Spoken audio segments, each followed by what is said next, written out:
सबको मेरी नमस्ते। मेरा नाम है अजय। मैं इस चैनल में आपको कहानियां सुनाता हूं। कभी तीसरी शक्ति के प्रकोप के बारे में बताता हूं तो कभी देव के चमत्कार किस्से सुनाता हूं।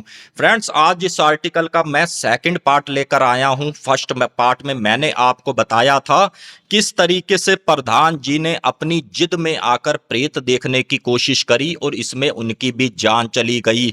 एक अमावस की रात कितनी भारी होती है ये भी आपको बताना बहुत जरूरी है, क्योंकि भाई अमावस की रात का अगर आप खेल समझ गए तो लाजमी सी बात है फिर कभी उस रात अपने घर से बाहर नहीं निकलोगे। और ये क्यों कहा जाता है भूत प्रेतों की रात, तांत्रिकों की रात? तांत्रिक इसमें क्या करते हैं? अगर कोई तांत्रिक अपनी सिद्धि करने की कोशिश करता है तो समझ लो उसके मंत्रों का इफेक्ट 4 गुना ज्यादा पड़ता है अमावस की रात। और ये भूत प्रेतों की रात क्यों बोला जाता है? क्योंकि भूत प्रेत क्या होते हैं, एक कोने से छोड़कर दूसरे कोने पर जाते हैं अमावस की रात। और इसी वजह से कहीं ना कहीं संभाविक सी बात है कि भाई भूत प्रेत अमावस की रात आप और हमको दिख जाते हैं। लेकिन मैं आपको ले चलता हूं कहानी की ओर, इस सेकंड पार्ट की ओर। अगर आपने भाई फिर कह रहा हूं पहला पार्ट विजिट कर लेना, डिस्क्रिप्शन में मैंने रखा है, तभी ये सेकंड पार्ट आपको पूरा समझ में आएगा। अब यहाँ पर पंडित जी और जिस लड़के ने पंडित जी को चैलेंज दिया था और गांव के काफी सारे लोग मंदिर के अंदर बैठे थे और यहाँ पर पंडित जी ने ये सोचा था कि भाई हम मंदिर के अंदर हैं तो प्रेत शक्ति मंदिर के अंदर तो नहीं घुस सकती। और ये कहीं ना कहीं पंडित जी का वहम भी था और उधर उसका जो भी छाप लगी थी पूरे तरीके से प्रधान जी का लड़का नॉर्मल नहीं था। जैसे ही 10-5 मिनट यहाँ पर और ज्यादा बीतते हैं तो गांव वाले लोग ये कहते हैं कि पंडित जी जरा देखना, मंदिर के बाहर एक औरत खड़ी है और पता नहीं ये क्या बड़बड़ा रही है और किस भाषा में बात कर रही है, किससे क्या कर रही है। अब जैसे ही पंडित जी ने ध्यान लगाकर सुना है तो उस औरत का ये कहना था कि बेटा गुस्सा नहीं करते, ज्यादा गुस्सा ठीक नहीं रहता, बेटा शांत हो जा। अब पंडित जी जैसे ही उसके पास गए हैं और उस पर कुछ गंगा जल छिड़का है और कुछ एक औरत नॉर्मल हुई है, उसका हाथ पकड़ा और उसको भी मंदिर के अंदर ले आए। अब यहाँ पर पंडित जी का ये कहना था, देखो भाई गांव वालों, मैं जो चीज समझ रहा था ये काम कहीं ना कहीं और भी ज्यादा आगे खतरनाक होता जा रहा है और ये मेरे हाथ से सारी बात फिसलती जा रही है। अब हमको ऐसा करना पड़ेगा कि भाई यहाँ से लगभग 30 किलोमीटर की दूरी पर एक पंडित जी हैं जिनकी एज भी आपको बता दूं 70-75 साल है और वो भूत प्रेत आत्मा को वश में करना, उस जगह से हटाना बड़े अच्छे से जानते हैं। कोई गांव का बंदा आओ सामने और उनको वहां से लेकर आओ। अब यहाँ पर संजीव के पापा आगे बढ़कर आते हैं और ये कहते हैं कि पंडित जी मुझे उनका एड्रेस दो, मैं उनको वहां से लेकर आऊंगा। अब पंडित जी उसको ये बताते हैं कि बेटा ऐसे ऐसे फला फला जगह जाना है। और संजीव के पापा क्या करते हैं, अपनी साइकिल उठाते हैं, क्योंकि लगभग 6-7 किलोमीटर तो इनको साइकिल पे जाना था। उसके बाद हाईवे रोड मिलती, फिर ये उस बस में बैठते, फिर पंडित जी को कहीं ना कहीं लेकर आते। लेकिन यहाँ पर होता हुआ क्या नजर आया, संजीव के पापा जो बचपन से उस गांव में रह रहे थे, यहाँ पर इनको सुबह से शाम हो गई, ये उस हाईवे तक ही ना पहुंच पाए। अब ये जैसे ही शाम को थके हारे आए हैं और पंडित जी ने इनको देखा कि भाई ये तो खाली हाथ लौट आए और इतनी जल्दी आ गए। जब पूछा गया कि भाई ऐसा क्या हुआ है, तुम खाली हाथ कैसे लौट आए, तो यहाँ पर संजीव के पिताजी ने ये कहा कि पंडित जी मैं तो रास्ता ही भटक गया, मैं पहुंच ही नहीं पाया उस हाईवे तक कि मैं जाऊं और उन पंडित जी को लेकर आऊं। और ये कहीं ना कहीं उसी प्रेत का, सर कटे प्रेत का इंडिकेशन था कि देखो मैं तुम्हारा दिमाग कैसे भाई घुमाता हूं। अब यहाँ पर पंडित जी का ये कहना था कि भाई अब हमको और तो कोई बचा नहीं सकता इस गांव को, सिवाय माता भवानी ही कोई ना कोई चमत्कार कर दें।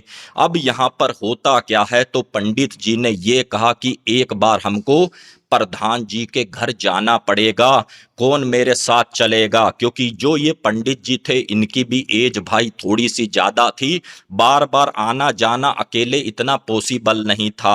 अब ये जैसे ही संजीव के पापा बोले हैं कि पंडित जी मैं चलता हूं, तो यहाँ पर जो संजीव की मम्मी थी सामने आकर खड़ी हो गई और उन्होंने ये कहा कि आप नहीं जाओगे चाहे कुछ भी हो जाए। और इनमें काफी ज्यादा बहस चलने लगी संजीव की मम्मी में संजीव के पापा ने, क्या पूरे गांव में तुम ही अकेले बचे हो? क्या तुम ही चौधरी हो कि हर काम में तुम ही आगे जाओगे? तुम पंडित जी को लेने के लिए गए साइकिल से, मैंने तुम्हें नहीं रोका, लेकिन अब तुम यहाँ पर पंडित जी के साथ नहीं जाओगे। अब यहाँ पर मंदिर के पंडित जी ने ये कहा कि देखो आप लड़ो झगड़ो मत, ऐसा करो आप सब मंदिर के अंदर रहना, बाहर मत निकलना, मैं अकेला ही जाता हूं उनके घर में। पंडित जी तो सीधी सीधी इनको एक लाइन में समझा कर गए थे कि मंदिर से बाहर मत निकलना, लेकिन जैसे ही पंडित जी भाई मंदिर से बाहर निकलकर प्रधान जी के घर की तरफ गए हैं तो सब के सब लोग मंदिर से बाहर सड़क पर। अब यहाँ पर जैसे ही पंडित जी ने आवाजें सुनी है कि भाई ये सब लोग बाहर कैसे आ गए, और इतने में पंडित जी लगभग 40-45 फुट की दूरी पर आ चुके थे और इन्होंने जैसे ही मुड़कर देखा है तो यहाँ पर इनको सड़क पर एक भी बंदा खड़ा हुआ नहीं दिखा। अब पंडित जी ने ये सोचा कि लगता है प्रेत ने कहीं ना कहीं मेरे पर भी खेल दिखाना शुरू कर दिया, और ये मन ही मन में माता भवानी का नाम लेते हुए उनके मंत्र जपते हुए ठीक आगे को बढ़ते चले गए। अब यहाँ पर जैसे ही भाई प्रधान जी के घर की चौखट आई है और ये यहाँ पर पंडित जी आकर खड़े हुए हैं और पंडित जी को साफ साफ दिख रहा है कि एक सरकटा आदमी बैठा हुआ है ठीक सामने। और यहाँ पर पंडित जी ने पता नहीं क्या हुआ जैसे ही पीछे मुड़कर देखा है तो इस बार इनको दो लोग खड़े हुए दिखे हैं पीछे। एक तो इनके गांव का प्रधान जो ये दुनिया छोड़कर चला गया था, और एक वो बाबूजी जो प्रधान जी को मना कर रहे थे कि भाई अगर यहाँ पर भूत प्रेत है तो इसको टटोलने की कोशिश ना करें। अब यहाँ पर जैसे पंडित जी की नजर पड़ी है बाबूजी पर तो बाबूजी ये कहते हुए नजर आए कि पंडित सीधे अंदर चला जा चौखट पार कर कर। और जब एक नजर उन्होंने प्रधान जी की तरफ मारी है तो प्रधान जी ने कहा कि पंडित कुछ भी हो जाए तू अंदर नहीं जाएगा। और यहाँ पर पंडित जी जो अपना दाहिना पैर बढ़ाया था चौखट के अंदर तुरंत पीछे खींच लेते हैं, और यहाँ पर पंडित जी एक समझदारी वाला काम करते हैं। पहले तो पूरा का पूरा दुर्गा कवच का वो मंत्र जपते हैं, पाठ करते हैं, और पढ़ने के बाद सीधा जैसे ही अंदर जाते हैं और ये कहते हैं कि हाँ भाई एक बात बता, तू यहाँ से जाने का क्या लेगा और कब ये इलाका छोड़ेगा। अब यहाँ पर वो प्रेत घुटनों के बल बैठ गया क्योंकि यहाँ पर दुर्गा कवच पंडित जी ने पढ़ रखा था और उसको भी पता था कि अगर दुर्गा कवच किसी ने पढ़ लिया तो इतना पॉसिबल नहीं है किसी ऐसे बंदे को मैं हाथ भी लगा दूं। तो यहाँ पर उस प्रेत ने ये कहा कि देखो मैं यहाँ से दो लोग लेकर जाऊंगा।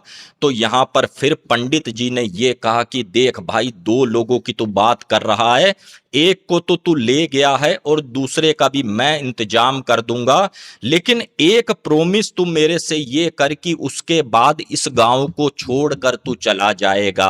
अब यहाँ पर फिर वही प्रेत कहता है कि ठीक है मैं भाई छोड़कर चला जाऊंगा, लेकिन मुझे कुछ समय की तुम मोहलत दो, मैं तुम्हें तब बताऊंगा। यहाँ पर फिर पंडित जी कहते हैं ठीक है मैं तुम्हें 1 आध घंटे की मोहलत देता हूं और तुम अपना सोच लो, मैं फिर अभी आता हूं। अब ये जैसे ही पंडित जी इसको बोलकर अपना चले जाते हैं भाई मंदिर के अंदर। अब ये जैसे ही सब लोग मंदिर के अंदर ही फिर इंतजार कर रहे थे। अब यहाँ पर गांव वाले लोगों ने पूछा भाई क्या मामला हुआ, क्या पंडित जी आगे का थोड़ा बताओ। तो यहाँ पर पंडित जी ने ये कहा कि देखो भाई उसका ये कहना है कि मैं एक को तो ले गया हूं और एक को और लेकर जाऊंगा, तब मैं तुम्हारे गांव को छोड़ूंगा, तब मैं तुम्हारा कोई भी अनिष्ट नहीं करूंगा। अब मुझे ये समझ नहीं आ रही कि मेरे साथ चलेगा कौन। और यहाँ पर फिर संजीव के पापा कूदते हुए आते हैं कि पंडित जी चिंता मत करो, मैं तुम्हारी मदद को चलूंगा, मैं तुम्हारे साथ चलूंगा। लेकिन जो संजीव की मम्मी थी फिर से काफी गुस्सा होने लगी। तो यहाँ पर पंडित जी ने ये कहा कि बहन तू टेंशन मत ले, तेरे पति को कुछ नहीं होगा, इस बात की जिम्मेदारी मेरी है। अब यहाँ पर होता क्या है, पंडित जी ने एक अपने दिमाग में तरकीब लगाई कि थोड़ा सा अलग ही तरीके से मैं इन्हीं प्रेतों की, इन्हीं की भाषा में ही मैं जवाब दूं। अब यहाँ पर जो प्रधान की घरवाली थी अंदर बैठी हुई थी अपने लड़के के पास, क्योंकि उसकी अवस्था भी काफी ज्यादा अलग चल रही थी, उनके लड़के की पागलों जैसी काफी ज्यादा हरकतें करनी शुरू कर दी। अब उनसे ये कहा कि देखो जी प्रधान जी की वाइफ, हमको ये बताओ क्या तुम्हारे घर में कोई पुराना बासा आटा रात का मड़ा हुआ है या नहीं है। तो उसने कहा हाँ जी पंडित जी, रात को हमने फुलके वगैरह बनाए थे, कुछ एक आटा बच गया था, हमारी किचन में पड़ा है। तो पंडित जी ने ये पूछा कि ये बताओ कि तुम्हारी किचन कहाँ है। तो वहां पर फिर उन्होंने ऐसे ऐसे कर कर समझाया कि पंडित जी जैसे घुसोगे तो लेफ्ट साइड पर हमारी किचन है। अब यहाँ पर जैसे ही पंडित जी ने पूरी बात समझ ली तो यहाँ पर संजीव के पापा और सीधा पंडित जी चले जाते हैं उन्हीं के प्रधान जी के घर के अंदर। और ठीक सामने उनको वो सरकटा प्रेत भी दिख रहा है और हंस रहा है। और इन्होंने क्या किया है भाई, उसी किचन में घुसे हैं, वहां से आटा उठाया है, एक आधा बड़ा परात उठाई है, एक आधी प्लेट उठाई है। और उसी किचन में बैठकर पंडित जी ने क्या किया है, एक आधा गुड्डा बनाया है, जैसे आपने देखा है टोने टोटके में काफी ज्यादा यूज होता है। अब ये चीज जैसे ही बनाई है और इधर नजर जैसे ही संजीव के पापा की पड़ी है, ये काफी ज्यादा उस चीज को देखकर डरे और एकदम से इनकी अब यहाँ पर भाई बदल गई टोन। और ये बोले कि तू ये क्या लेकर आया है और ये तू क्या कर रहा है। और इतना बोला है पंडित जी को, और पंडित जी ने जो वो गुड्डा बनाकर रख लिया था, तो पंडित जी ने यही कहा कि भाई तूने ये कहा था कि 2 लोगों को लेकर जाऊंगा, एक को तो तू ले गया है प्रधान जी को, और दूसरा मैंने तेरा ये इंतजाम किया है। और यहाँ पर संजीव के पापा के अंदर जो प्रेत आ चुका था, और ये पंडित जी भी समझ चुके थे कि भाई जो सर कटा प्रेत है अब ये पूरा कंप्लीट हो चुका है, अपना सर भी इसने जोड़ लिया है, और इसी की वजह से ही कहीं ना कहीं संजीव के पापा के अंदर है। और यहाँ पर संजीव के पापा की बदली हुई आवाज एक ही आई कि पंडित जल्दी कर, मुझे बड़ी तेज भूख लग रही है। अब यहाँ पर इतना कहा है और पंडित ने भी वो परात उसके आगे रखी है, और जो आटे का गुड्डा बना हुआ था भाई, तो जैसे ही संजीव के पापा खाने लगे तो यहाँ पर संजीव के पापा ने ये कहा कि ऐसा कर पंडित, तू यहाँ से चला जा, मुझे अभी भूख लग रही है, मैं जरा ये खा लूं। और आप भी जरा थोड़ा मन में सोच कर देखो, कच्चा आटा कोई कैसे खा लेगा। और ये बड़ा मजे से चबा चबा कर खा रहे थे। और इधर पंडित जी बाहर निकल आए थे तो यहाँ पर फिर से संजीव की मम्मी ये बोली कि संजीव के पापा कहाँ हैं पंडित जी, आप ये तो बताओ। तो यहाँ पर फिर पंडित जी बोले चिंता मत करो, अभी 10-5 मिनट में वो भी आ जाएगा, मैं उनको भाई आप टेंशन मत लो, बिल्कुल सही तरीके से उनको मैं अपने साथ लेकर आऊंगा। लेकिन इसकी मम्मी को इतनी बर्दाश्त नहीं होती और ऐसे पंडित जी को धक्का देती है और सीधा अंदर चली जाती है। और जैसे ही देखती है कि भाई वो कच्चा आटा किस तरीके से खा रहे हैं खींच के, जैसे किसी भाई मुर्गे मछली का मीट या आप समझ लो आदमी खींच खींच के खाता है, इस तरीके से कच्चा आटा खा रहे थे। संजीव की मम्मी बोली कि क्या पागल हो गए हो, ये क्या कर रहे हो, कच्चा आटा खा रहे हो, चलो यहां से। अब इतना बोला है और वो इनकी तरफ देखें और हंसें, ये बोलें कि मेरे को अभी भूख लगी है, मुझे खाना खाने दे। इतने में ही पीछे से पंडित जी भी आ जाते हैं और ये कहते हैं मेरी बहन अभी तू शांति से मेरे साथ बाहर चल, तेरे पति को कुछ नहीं होगा, जिम्मेदारी मेरी है।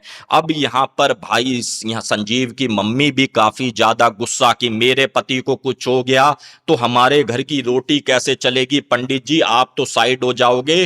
पहले प्रधान जी चले गए, उसके बाद प्रधान जी का लड़का पागल होके बैठ गया, और जिसने प्रधान जी को रोक रहा था वो अभी भी कहीं ना कहीं उसी स्कूल के सामने बैठा है। प्रधान जी हमारा क्या होगा, वो पंडित जी हमारा क्या होगा, थोड़ा ये तो सोच लो। मतलब काफी कुछ बोले जाए ना उसको समझ में आए, और एक बात साथ साथ ये बोले जाए कि तुम चलो मेरे साथ, चलो मेरे साथ। अब यहां पर पंडित जी ने कहा कि ये बात मत बोल कि चलो मेरे साथ, क्योंकि उसके अंदर वो प्रेत है, तेरा पति नहीं बैठा। अब वो इतने में जैसे ही गुड्डा वगैरह जो भी बनाया था खा लेता है, और फिर पंडित जी अंदर आते हैं तो पंडित जी से ये कहता है कि मुझे अभी और भी भूख लगी है, मुझे अभी और भी खाना दो। तो यहाँ पर पंडित जी ने ये कहा कि तेरे को खाना तो और मिल जाएगा, लेकिन तुझे अब मेरी एक बात माननी पड़ेगी, क्योंकि भोजन अब यहाँ हमने नहीं रखा है, जहाँ से तू आया था स्कूल पर हमने भोजन वहीं रखा है, और थोड़ा सा हमको समय दे, तेरे लिए हम भोजन और अच्छे से वहाँ रखवा देते हैं। यहाँ पर इस तरीके से हाथ किया कि जल्दी भोजन रखवाओ, जल्दी भोजन रखवाओ। और पंडित जी बाहर आए हैं और उन्होंने ये कहा कि जितने भी गांव के लोग हो, किसी के घर बासा आटा रात का बचा हुआ है तो बताओ। उसमें से एक बंदे ने कहा कि हमारे घर है। तो यहाँ पर फिर पंडित जी ने कहा कि ठीक उसी स्कूल की दहलीज के पास वो आटा तुम जाकर रख दो। अगर दरवाजा खुला हो तो अंदर कर कर रख देना, नहीं तो दहलीज के पास रख देना। और इतने करने कराने में भाई इधर रात भी बिल्कुल अपनी चरम सीमा पर आ गई, और यहाँ पर फिर पंडित जी अंदर जाते हैं और ये कहते हैं कि जल्दी चल, हमने तेरे लिए भोजन की व्यवस्था कर दी है। और वो जैसे ही खड़ा हुआ है, हाथ बिल्कुल सीधे, सर ऐसे, किसी से कोई भी नजरें ना मिलाए, और वो चल क्या रहा था, एक तरीके से भाग रहा था, जैसे पता नहीं ये कब का भूखा है, कितनी सदियों का भूखा है। और ये गांव के लोग भी उसके पीछे पीछे।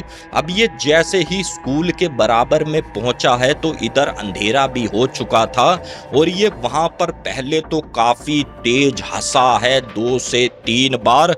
उसके बाद वो आटा भी उसने खाया वहां पर जो भी कच्चा रखा था। और उसके बाद क्या होता है, जब वो आटा खा पी लेता है तो यहाँ पर संजीव के पापा हो जाते हैं नॉर्मल। अब यहाँ पर भाई जैसे ही नॉर्मल हुए हैं, उसको उठाया है, साइड किया है, तो यहाँ पर फिर प्रिंसिपल से ये कहा कि प्रिंसिपल साहब ये स्कूल तब चलेगा, पहले यहाँ पर 2 से 3 दिन पूजा होगी, उसके बाद, और प्रेत यहाँ से छोड़कर चला गया है। इतना कहा और सब गांव वालों की जान में जान आई। चलो जी, इस प्रेत से हमको मुक्ति मिली और हमारी जान छूटी। और 2 से 3 दिन अच्छे से वहां पर पूजा भक्ति हुई है, लेकिन कोई भी आदमी अपना बच्चा इस स्कूल में ना भेजे। उनके दिमाग में अभी भी वहम कि भाई कहीं वही प्रेत फिर से आ गया और हमारे बच्चे पर कोई घटना हो गई तो भाई हम क्या से क्या करेंगे। तो यहाँ पर प्रधान जी का वही लड़का जिसने चैलेंज खेला था पंडित जी से भी, तो उसने ये कहा कि देखो भाई पंडित जी, हम तो भाई बाहर पढ़ते खाते हैं और एक घर हमारा यहाँ पर और भी है, हम उसमें शिफ्ट मार लेंगे। आप ऐसा करो भाई प्रिंसिपल साहब, जितने भी बच्चे हैं आप हमारे घर में पढ़ा लो, जब तक मर्जी पढ़ाओ। अब यहाँ पर उस स्कूल में भाई लग गया ताला, और भाई प्राइवेट ही समझ लो, जो भी बच्चा था वहां पर पढ़ाई लिखाई करना शुरू कर गया।